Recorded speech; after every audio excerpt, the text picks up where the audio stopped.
Hey guys, how are you? Pirates of the Caribbean 5 Salazar's Revenge, or Dead Men Tell No Tales, is finally out in cinemas. Captain Jack Sparrow is back. Yes, Johnny Depp is back along with his crew and the Black Pearl, and this time they're looking for the Trident of Poseidon, a mythical object that can overturn any curse of the seas. Now, first up, I'd just like to add that I do like pirate movies. I do like the Pirates of the Caribbean movies. Curse of the Black Pearl, when it came out in 2003, was absolutely fantastic. It was a brilliant piece of escapism. Captain Jack Sparrow was an absolutely truly inspired character, and Johnny Depp really brought him to life. And that is pretty much what's carried this franchise through. The second and third movies in the series were pretty terrible. On Stranger Tides, when it came out in 2014, I felt was a slight recovery because it wasn't dragged down by the mythology that had been created by the first three movies. So here we are at Pirates of the Caribbean 5. So what do I think about it?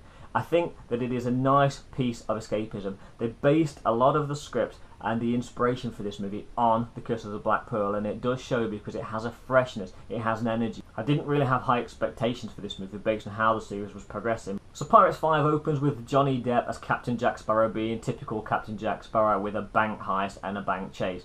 Yes, basically the whole bank is taken on a chase with them, and it is actually quite a funny scene, and I really find myself laughing. Probably went on slightly too long, but there are some absolutely fantastic stunts in here. There's some good CG work, and the movie absolutely starts as you would want it to. It starts with high energy, and it gives you a real excitement about what is to come for the rest of the movie. So what does happen in the rest of the movie? Well, the crew, as I mentioned earlier, are going to look for the Trident of Poseidon, a mythical object that can overturn any curses of the sea. They have one thing in their way, however, and that's Captain Salazar, played by Javier Bardem, and he has played some fantastic villains in this time. I mean, just look at Silver in Skyfall. He's absolutely fantastic at playing the bad guy, and here his character absolutely resembles Silver in a lot of ways. Javier Bardem in this movie really does make you feel uncomfortable. He has a very, very good way of being subtle, yet not too overstated, and really getting under your skin, and the character of Salazar is absolutely brilliant antagonist against Captain Jack. These two characters have a shared history with each other, and they absolutely hate each other.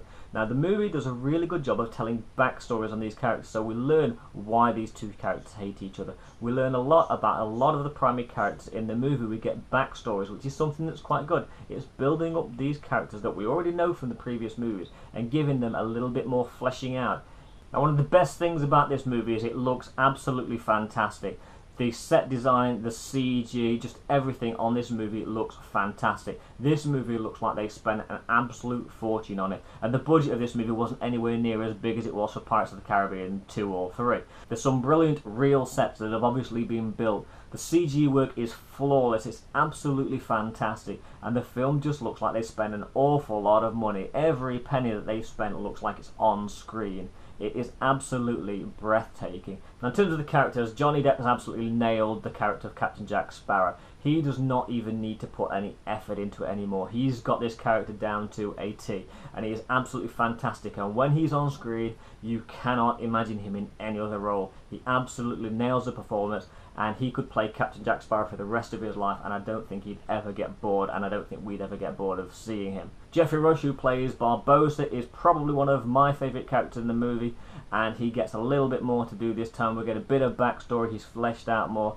and at the end of the movie you can't help but think, Scodelario, who plays Karina, and Brenton Thwaites, who plays Henry, do an acceptable job. We do get a few cameos along the way, one of which is Paul McCartney, the others I won't go into, but the actors do a good job in their roles, and we do get a lot of the recurring cast from previous movies back here. Now, something I've often wondered with the Pirates of the Caribbean movies, these movies are primarily set at sea, and one thing we haven't really seen throughout the whole series is sharks. Yes, we get sharks, ghost sharks. Salazar sends some ghost sharks after Captain Jack, and the CG work here is fantastic. Now, I was with people that weren't too impressed by these sharks, but they looked really good, and while not serving an awful lot of purpose, they absolutely looked brilliant. And I love sharks, so any sharks in movies for me gets a big thumbs up. Bringing it all together, Pirates of the Caribbean 5, what do we have? Well, the movie itself is a fun entry into the series. It's certainly better than previous entries.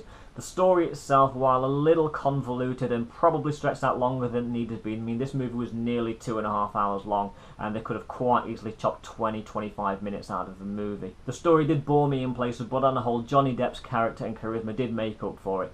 The Pirates of the Caribbean movies have always been fantastic. They look absolutely great. The music was absolutely brilliant, and I thought this movie was a pretty good entry into the series. There are a couple of spoilers which I'm not going to get into, and there's a little after credit sequence that sets up a potential 6th film. But this movie did an absolutely fantastic job of tying together in a neat little bow the first 3 movies in the series. A lot of the strands and questions that we had from those earlier movies are now answered. The characters have got closure, and we're ready to move on in a new direction should they decide to make another movie.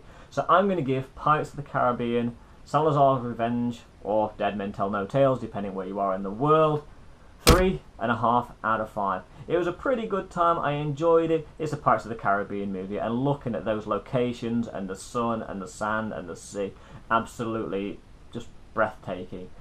So there we go, guys, my review of Pirates of the Caribbean 5. Let me know in the comments down below what you thought of the movie, which is your favourite Pirates of the Caribbean movie. Please give a thumbs up if you like this review, hit that subscribe button if you've not done so already, and I'll see you really soon for another review. Bye.